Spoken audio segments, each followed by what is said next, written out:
اور تینوں کی جو خفیہ ایجنسی ہیں موساد، را اور CIA یہ سرگرم ہیں، اور انہوں نے ماضی میں بھی ہمارے بڑے حکمرانوں کو ٹف ٹائم دیا بلکہ نقصان پہنچایا.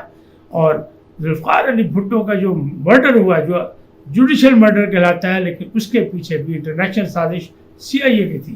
انہوں نے کہا تھا، بلکہ اس کے وزیر خارجہ نے کہا تھا امریکہ کے کہ تمہیں نشان عبرت بنا دیں گے، اور پھر انہوں نے اس کی جان لے لی.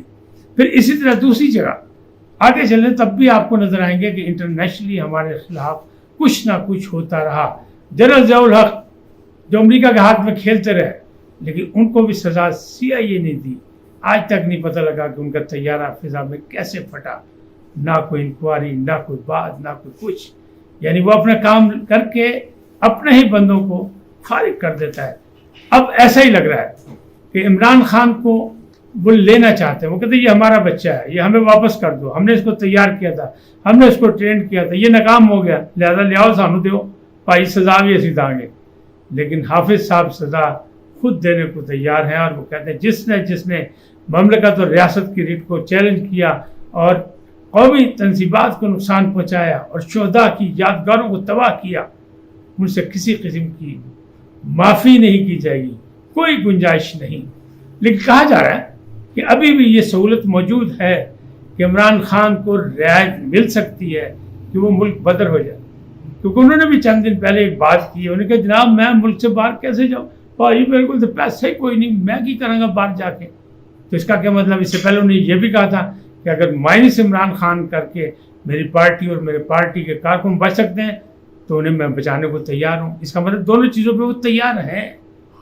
لیکن مسئلہ آرمی کوڈ کا ہے، آرمی ایکٹ کا ہے، وہ جو آفیشیل سیکرٹ ایکٹ ہے اس کا ہے کہ آپ نے فوجی تنصیبات، قومی تنصیبات پر حملہ کروایا، آپ ماسٹر مائنڈ ہیں. اور چیزیں جو اس وقت کہتے ہیں کہ سپہ سالار کی میز پہ جو آڈیو ویڈیو پڑی ہیں اس میں یہ سارے ثبوت بالکل موجود ہیں، صاف ستھرے، اس میں کوئی دوسری رائے نہیں. عدالتوں سے تو آپ کو ریلیف مل گیا، بار بار مل گیا، بلکہ اتنے انداز میں ملا کہ وہاں لوٹ سیل لگ گئی کہ تمام، یعنی لاہور ہو، کوئٹہ ہو، پشاور ہو، اسلام آباد ہائی کورٹ ہو، سپریم کورٹ ہو، سب سے آپ کو ضمانتیں مل گئی. لیکن یہاں کوئی چانس نہیں ہے. یہاں تو ٹرائل ہوگا اور ہونے والا ہے. کہنے والے کہہ رہے ہیں کہ بختر بند گاڑی ملے گی، مرسیڈیز نہیں ملے گی. اب مرسیڈیز کا زمانہ لد گیا، اور چیف صاحب بھی جو ہیں وہ پتلی گلی سے نکل گئے، کیونکہ چند دنوں بعد سپریم کورٹ میں اب ہونے والی ہیں چھٹیاں گرمیوں کی، اس کے بعد وہ ستمبر میں آئیں گے، پھر الوداعی پارٹیاں انجوائے کریں گے. تو جو ایک سہارا مل رہا تھا ان کو، وہ سہارا بھی ختم ہو گیا. اب آپ کہیں گے کہ عاصم منیر صاحب کو کیسے خطرہ ہے؟